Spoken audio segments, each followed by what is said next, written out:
Company is an individual. నేను one of the share హోల్డర్ని. నాకు ఎంతోమంది ఫారిన్ ఇన్వెస్టర్స్ ఉన్నారు. అసలు మా సొంత డబ్బు చాలా ఎక్కువ పోయింది ఈ బ్యాంక్ డెట్ కన్నా. నేను తీసుకొచ్చిన private equity amount I last much more than the debt.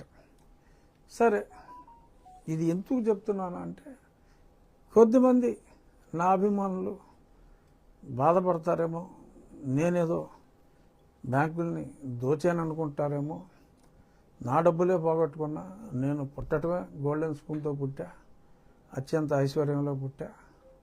ఇప్పటికి నా జీవన విధానంలో పెద్దగా మార్పు ఏమీ లేదు. అప్పుడు పంది మాంసం అమ్ముకునే వాళ్ళు ఇప్పుడు 500 కోట్లు 1000 కోట్లు ఇన్కమ్ ట్యాక్స్లే కట్టుకుంటున్నారు తప్ప, మేము అప్పుడు బాగానే ఉన్నాం, ఇప్పుడు బాగానే ఉన్నాం అంతే తప్ప ఒకప్పుడు పంది మాంసాలు అమ్ముకోలేదు. ఇప్పుడు మరీ ఫిల్తీ రిచ్ రాజకీయాల్లో కన్నాలేసి సంపాదించుకోలేదు. ఇది ఎవరికి చెప్తున్నానో ఎందుకు చెప్తున్నానో అర్థం చేసుకుంటే మంచిదే. సో ఇది క్లారిఫికేషన్. ఇక ఈ పేపర్లో ఈ మధ్యన ఎక్కువగా ఏం రాస్తున్నాడు, రఘురామకృష్ణరాజు 420. సరే, 3 కేసుల్లో వాడే పెట్టించిన కేసుల్లో, అంటే ఒక ఆజానుబాహుడైన ఎంపీ ద్వారా పెట్టించిన కేసుల్లో ఓకే 3 into 420 అనుకుందాం ఊరికి ఆ లెక్కల్లో. జగన్మోహన్ రెడ్డి 11 కేసుల్లో 420. సరే 11, అదొక యాదృచ్ఛికంగా ప్రతి దగ్గర 11 వస్తుంది. 11 కేసుల్లో జగన్మోహన్ రెడ్డి 420. మరి సాక్షిలో అతను వాటా అమ్మేసుకున్నాడా మరేంటో నాకు తెలియదు. కానీ రఘురామకృష్ణరాజు 420 3 కేసుల్లో అని చెప్పి మాట్లాడాలంటే సిగ్గుండాలి కదా. ఆ పత్రిక యజమాని మాజీ ముఖ్యమంత్రి, ప్రస్తుత అప్రస్తుత ప్రతిపక్ష నాయకుడు. అర్థమైందా? ప్రస్తుత అప్రస్తుత ప్రతిపక్ష నాయకుడు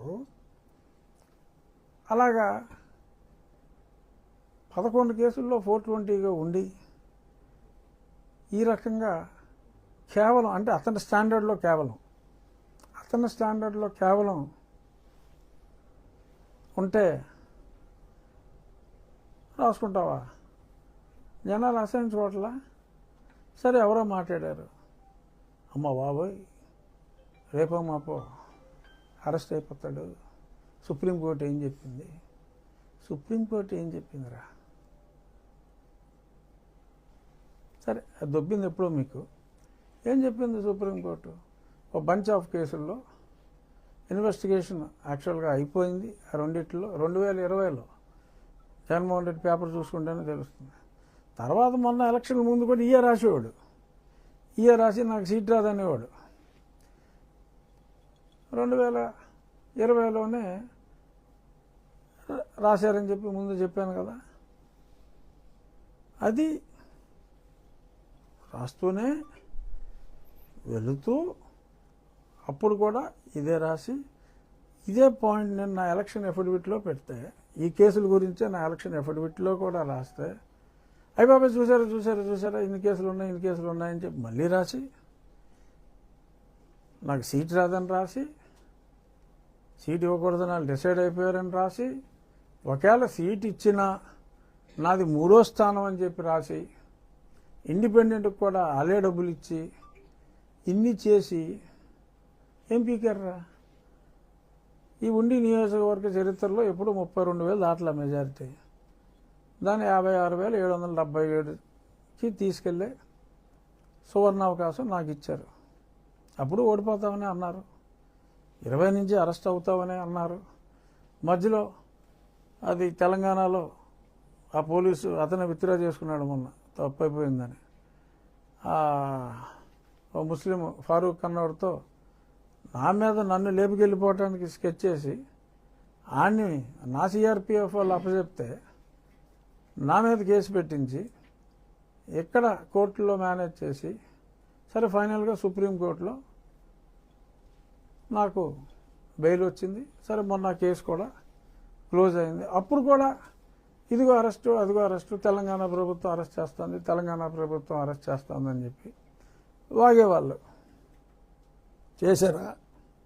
దానికి ముందు ఎవరో ఒక స్వామీజీ కేసీఆర్ గవర్నమెంట్ని డీస్టెబిలైజ్ చేయడానికి ఏదో ట్రై చేశారని చెప్పి ఏదో అప్పుడు వాళ్ళు రాజకీయ వ్యూహంలో ఆ స్వామీజీని అరెస్ట్ చేసి, సరే నాకు హిందూ మతం అంటే ఇంట్రెస్ట్ కాబట్టి, ఆ స్వామీజీ నాకు కాస్త పరిచయం ఉంది కాబట్టి ఆ స్వామీజీతో నేను దిగిన ఒక ఫోటోని వీడి సాక్షి పేపర్లో వేసేసి, ఇదిగో ఈ కాంటాక్ట్ ఉందో, రేపో మాపో స్వామీజీని అరెస్ట్ చేసినట్టే నన్ను కూడా అరెస్టు, తెలంగాణలో బీజేపీ ప్రభుత్వం స్థాపించడానికి ఏంటి వాళ్ళకి 4 ఉన్నాయి ఇప్పుడు ఎమ్మెల్యేలు.